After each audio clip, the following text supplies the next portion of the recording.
میں کون ہوں؟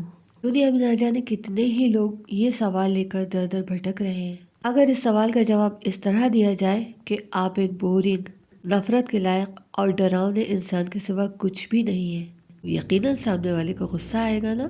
اور یہ غصہ ٹھیک ویسا ہی ہوگا کہ آپ کسی سے کہیے کہ آپ جانور ہیں تو اسے غصہ آئے گا، اور کسی کو شیر کہیے تو وہ خوش ہو جائے گا، حالانکہ شیر بھی جانور ہے۔ میں کون ہوں؟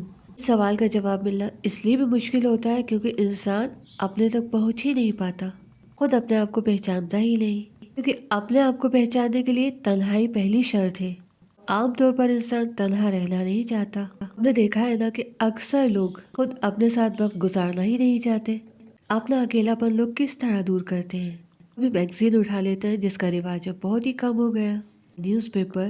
عام طور پر اب تو لوگ اپنا تنہائی کا وقت موبائل کے ساتھ گزارتے ہیں۔ تنہائی تو کیا، اب تو انسان اپنوں کے ساتھ ہوتا ہے تب بھی موبائل کا ساتھ نہیں چھوڑتا۔ یہ کچھ پرانی بات ہے کہ تنہائی میں لوگ میگزین اٹھاتے تھے، نیوز پیپر پڑھنے لگتے تھے، گھومنے نکل جاتے۔ اب تو جیسے ہی تنہا ہوئے موبائل اٹھایا، یوٹیوب ہے، فیس بک ہے، کسی کو فون ہی لگا لیا، بات کرنے لگے، فضول باتیں کرنے لگے۔ کل ملا کر بات یہ ہے، انسان خود اپنے ساتھ رہنا ہی نہیں چاہتا، اپنے ساتھ وقت گزارنا نہیں چاہتا۔ جب بھی اسے اپنے ساتھ رہنے کا وقت ملتا ہے، موقع ملتا ہے تو گھبراتا ہے، ڈرتا ہے۔ اور اگر ایسا ہو کہ اس کے پاس کوئی کام بھی نہیں ہے، میگزین نہیں، موبائل نہیں، اور کسی سے بات کرنے کا وقت بھی نہیں، موقع بھی نہیں، انسان اپنے دماغ میں ہی بہت بڑی محفل سجا لیتا ہے، بھیڑ جمع کر لیتا ہے۔ اگر اس بات پر آسانی سے یقین نہ آئے نا، کچھ وقت کے لیے اپنا موبائل بند کیجیے جس پر آپ یہ آڈیو سن رہے ہیں، اور اپنی آنکھیں بند کیجیے اور غور کیجیے کہ آپ کی آنکھیں بند ہیں نا، لیکن آپ کے دماغ میں کتنی بڑی محفل سجی ہوئی ہے، کتنے سارے لوگ جمع ہیں۔ کیونکہ ہماری فطرت بن چکی ہے کہ ہم تنہائی سے ڈرتے ہیں۔ تنہائی سے ڈرتے ہیں یعنی خود اپنے آپ سے ڈرتے ہیں، خود اپنے ساتھ وقت گزارنا نہیں چاہتے، اس لیے لوگوں کو جمع کر لیتے ہیں۔ اور تنہائی میں تو ہم اور زیادہ بھیڑ کے ساتھ ہو جاتے ہیں۔ ایک بار ایک آدمی کسی بزرگ کے پاس گیا اور کہا کہ مجھے اپنا اسٹینڈ بنا لیجئے۔ انہوں نے کہا اسٹینڈ میں اس شرط پر بناؤں گا جب تم اکیلے آؤ گے۔ اس نے اپنے آگے پیچھے دائیں بائیں چاروں طرف دیکھا کہ میں اکیلا ہی تو ہوں۔ انہوں نے کہا ذرا اپنی آنکھیں بند کرو۔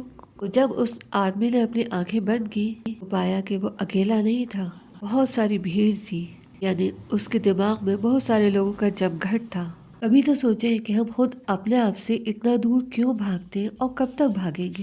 خود اپنے سے دور بھاگنے کے بہت سارے ریزن ہیں، اور اس میں سے کچھ ابھی اسی وقت سمجھنے کی کوشش کریں، یا یوں کہیں کہ جاننے کی کوشش کرتے ہیں۔ قدرت کا نیم ہے نا کہ جو ہم بوتے ہیں وہی کاٹتے ہیں۔ جس طرح ایک بال ہم آسمان کی طرف پھینکتے ہیں، لوٹ کر وہ ہمارے پاس ہی آتی ہے نا، اور یہی حال نفرت اور پیار کا ہے۔ اگر ہم زمانے کو نفرت دیں گے، نفرت ہمارے پاس آئے گی، اور اس نفرت کی انتہا یہ ہوگی کہ ہم نہ سمجھتے ہوئے اپنے آپ سے نفرت کرنے لگیں گے، اور کرتے ہیں۔ تبھی تو ہم تنہا رہنا نہیں چاہتے، ہم اپنے آپ کو دیکھنا ہی نہیں چاہتے، بھیڑ جمع کر لیتے ہیں، کبھی کھلی آنکھوں کے سامنے، کبھی بند آنکھیں کر کے۔ اگر ہم نے زمانے کو پیار دیا ہوتا تو ہم وہی پیار پا رہے ہوتے، اور وہی پیار ہمارے اندر ہوتا تو پھر ہم خود اپنے آپ کو بہت پیارے لگتے۔ ہم تلاش کرتے تنہائی کے وہ پل جو ہم خود اپنے ساتھ گزاریں۔ اگر ہم خود اپنے آپ کو نہیں پہچان پا رہے، خود اپنے تک نہیں پہنچ سکتے یا نہیں پہنچ پا رہے، یقین کریں کہ ہمیں ضرور کسی نہ کسی سے نفرت ہے، کسی پہلو پر تو نفرت ہے۔ وہی نفرت ہمارے پاس لوٹ کر آ رہی ہے۔ ورنہ اگر ہم جتنا پیارا روپ لوگوں کو دکھاتے ہیں یا دکھانا چاہتے ہیں، اور جتنا پیار لوگوں میں بانٹنے کا ڈرامہ کرتے ہیں، اگر وہ سچا ہوتا تو ہم کبھی تنہائی میں بور نہیں ہوتے، ہر وقت لوگوں کی تلاش میں نہیں رہتے، اپنے آپ کو بزی رکھنے کے طریقے نہیں تلاش کرتے رہتے، خود اپنے سے دور نہیں بھاگتے، اپنے آپ سے دوستی کرتے، اپنے آپ کو جانتے۔ یاد رکھیں، خود کو پہچاننے کی مہلت تب تک ہے جب تک کہ ہماری سانسیں ہیں۔ سانس ٹوٹتے ہی ہمیں سب بتا دیا جائے گا کہ تم کون ہو، کہاں سے آئے تھے، کیوں آئے تھے، دنیا میں تمہیں کیوں بھیجا گیا تھا، سب بتا دیا جائے گا۔ لیکن اس کے بعد اپنی غلطیاں سدھارنے کا موقع ختم ہو جائے گا۔ آ گیا ہے نا، جس نے اپنے آپ کو پہچانا اس نے اپنے رب کو پہچانا، اپنے مالک کو، اپنے کریٹر کو پہچانا۔ ہم تو ابھی اپنے آپ کو ہی نہیں پہچان پائے، اپنے ساتھ وقت ہی نہیں گزارا۔